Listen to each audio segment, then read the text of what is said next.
और आज सुबह जब खबर मिली कि उनका जहाज़ क्रैश हो गया और उनका निधन हो गया तो बहुत दुख हुआ कि अजीब सूरत हाल है। अगर वो होते तो बहुत मुमकिन था आसिफ शेख जो है एमएलसी बनते और हाउस तक पहुंचते। अच्छे मरासिम रहे और एक वक्त था कि आप उसी पार्टी में भी थे।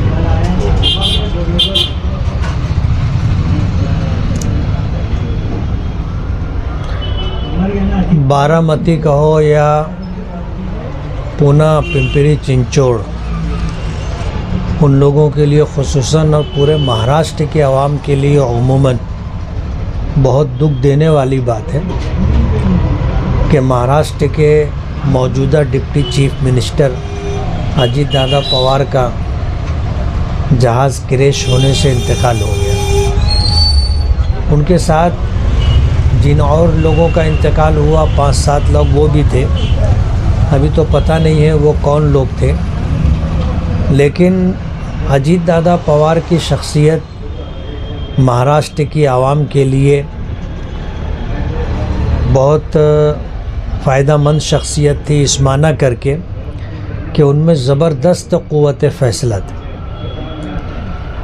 मैं बहुत करीब रहा हूँ, 5 साल तो उनके साथ मैंने गुजारे और एनसीपी में मेरे प्रवेश भी शरद पवार साहब की ईमा पर अजीत दादा पवार के ज़रिए हुआ था, इसलिए क़ुर्बत काफ़ी रही।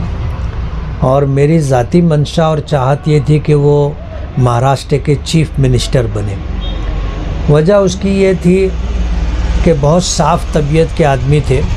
कोई काम अगर उनके पास ले कर के जाया जाता और वो काम होने वाला होता तो वो उसी वक्त उस काम के होने की फ़ोन करके बातचीत करके लाइन लगा दिया करते थे।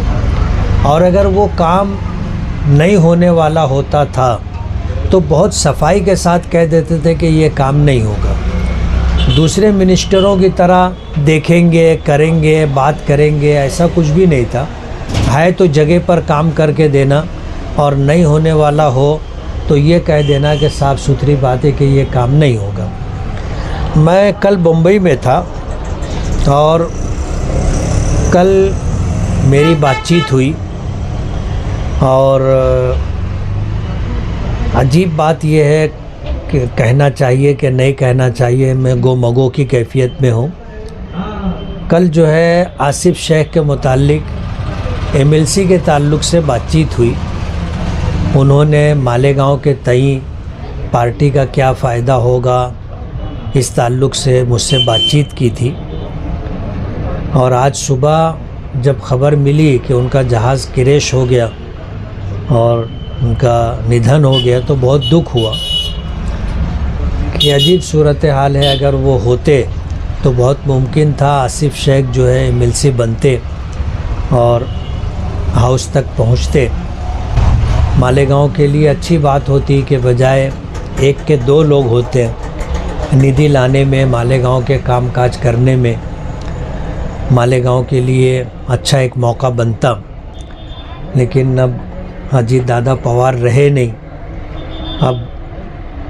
अभी चंद रोज़ पहले शरद पवार से लग करके एक बयान आया था कि वो आज एक कोई दूसरी पार्टी में जाने के ताल्लुक़ से सोच रहे हैं, जबकि हालात इस तरह के थे कि चचा भतीजे मिल जाते ऐसे हालात बन रहे थे। लेकिन आज जो सूरत हाल है महाराष्ट्र के लिए, हम लोगों के लिए बहुत दुख की बात है कि आज जो है डिप्टी चीफ मिनिस्टर के ओहदे पर रहते हुए उनका जहाज़ क्रैश हुआ। बहुत उनके लिए भी बहुत तकलीफ़ दे सूरत हाल रही होगी और महाराष्ट्र की आवाम के लिए भी दुख की घड़ी है। अब ये दुनिया का निज़ाम है, चलता है, कोई रहे ना रहे, लेकिन बहरहाल अच्छे लोगों के जाने के बाद उनकी यादें बाकी रहती हैं और लोग नेक नामी के साथ उनको याद करते हैं। मैं अपनी तरफ से मालेगांव MIM के तमाम ज़िम्मेदारान की तरफ से अजीत दादा पवार, उनसे मुताल्लुक़ रखने वाले तमाम लोगों को श्रद्धांजलि ताज़ियत मसनूना पेश करता हूँ और महाराष्ट्र की आवाम को उनका नेमल बदल मिले ऐसी तमन्ना करता हूँ। ये जो आप आसिफ शेख के बारे में बता रहे थे, तो कल आपकी बज़रिए फ़ोन बात हुई? बज़रिए फ़ोन बात हुई थी मेरी। तो फ़ोन पे उन्होंने कहा था कि मैं ऐसा पूछ रहे थे वो मुझसे कि MLC अभी बनाए जाएंगे, तो आसिफ शेख को अगर MLC बनाया जाता है तो उससे पार्टी को क्या फ़ायदा होगा, मालेगांव में पार्टी को क्या मजबूती मिलेगी। तो मैंने अपनी बात रखी थी कि उन्होंने NCP छोड़ दी है और उन्होंने इस्लाम पार्टी से इलेक्शन लड़ा, दादा आपको भी पता है, और उनके इलेक्शन लड़ने में क्या कुछ हुआ मुझसे ज़्यादा आप जानते हैं। अब अगर वो NCP में होते और उनको जो है MLC बनाया जाता तो पार्टी को फ़ायदा हो सकता था। इस तरह की बातचीत हुई थी। और आज जब सुबह मैं मालेगांव पहुंचा और फजर की नमाज़ के बाद सोया तो कुछ 9:16 पर मुझे भतीजे ने उठाया और कहा कि बम्बई से फ़ोन है, अब बात कर लो।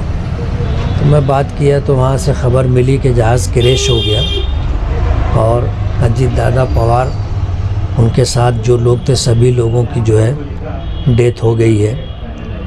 तो बहुत दुख हुआ कि आज सूरत हाल ये, कल बात हुई थी और आसिफ शेख के लिए एक मौका था, लेकिन अब नसीब साथ नहीं दे रहा है, क्या कर सकते हैं।